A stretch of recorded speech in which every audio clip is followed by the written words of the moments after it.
From JBS Studios in Greater New York, this is the JBS News Update with Teisha Bader. I'm Teisha Bader with the JBS News Update for Tuesday, June the 23rd, 2020.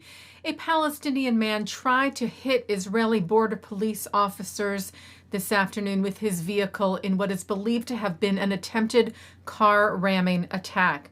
The incident took place at a security checkpoint near the West Bank city of Ma'ale Adumim, east of Jerusalem. Police spokesman Mickey Rosenfeld said the man drove his vehicle quickly towards the direction of a female border police officer who was injured lightly. The officer reportedly was hurt jumping out of the way of the car. The troops shot at the vehicle and the suspected terrorist was seriously injured and later died of his injuries. Reports today that U.S. Ambassador to Israel David Friedman is heading to Washington to meet with American officials on the issue of Israel applying sovereignty to parts of the West Bank and the U.S. peace plan. Friedman is expected to meet with senior White House advisor Jared Kushner, as well as with the U.S. Secretary of State Mike Pompeo and Middle East envoy Avi Berkowitz. President Trump may also reportedly take part. Israel's defense minister and alternate prime minister Benny Gantz told reporters today that he has reviewed with the IDF potential responses to Israel, possibly applying sovereignty to parts of the West Bank.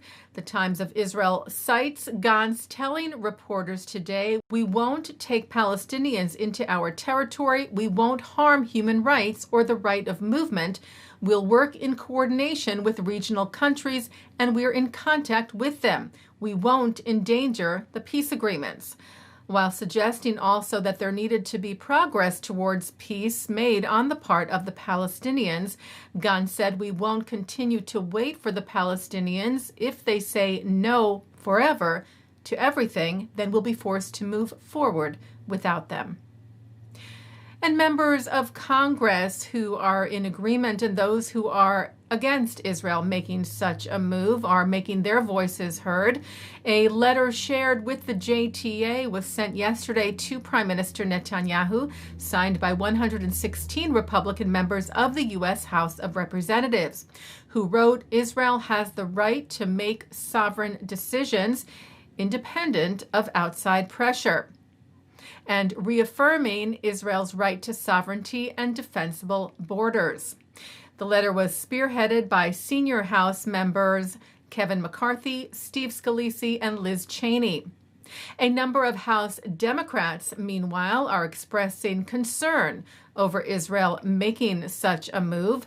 A letter spearheaded by Jan Schakowsky, Ted Deutsch, David Price, and Brad Schneider has about 170 signatures and states, according to the JTA, "We believe unilateral annexation and unilateral action by any side would jeopardize long-standing efforts to achieve a viable two-state solution that addresses the aspirations of both Israelis and Palestinians and their desire for long-term security and a just, sustainable peace."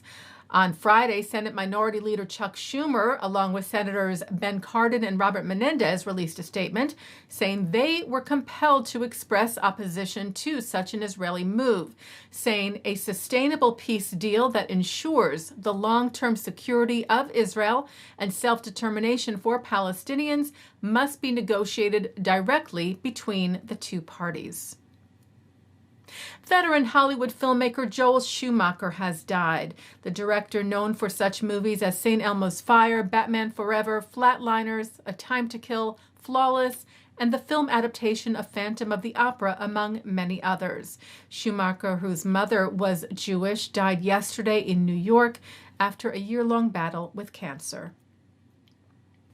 A Portuguese diplomat who saved thousands during the Holocaust will be recognized for his heroic acts in his home country.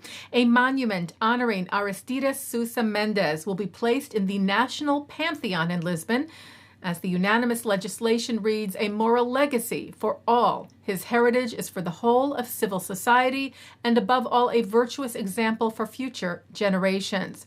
While Mendes served as consul in France in 1940, he gave visas to refugees fleeing the Nazi invasion, saving an estimated 30,000 people, among them 10,000 Jews. Mendes was recognized by Israel's Memorial to the Holocaust, Yad Vashem, as a righteous among the nations in 1966, 12 years after his death. Taking a look now at our programming for tonight on JBS for Tuesday, June the 23rd at 7 o'clock, Rabbi Angela Buchdahl, Yehuda Kurtzer, and Rabbi Dov Lipman discuss Israel-diaspora relations with Stephen Boehm at the 2017 AJC Global Forum. That's followed by a panel discussion on the major challenges of Israeli diaspora relations from the 2017 JFNA General Assembly. At 8:30, Israeli Academy Award-winning filmmaker Danny Menken discusses his film Alsi, about African-American basketball player from Harlem, Alsi Perry, who led Maccabi Tel Aviv to its first European championship. That's on Jewish Cinematheque. At 9 tonight, Mark Golub sits down with chairman of the Chelsea Football Club in the UK, Bruce Buck, who talks about the club's initiative Say No to Anti-Semitism. Then at 10 o'clock, Jewish teenagers talk about the findings of a survey of their generation's attitudes and behaviors.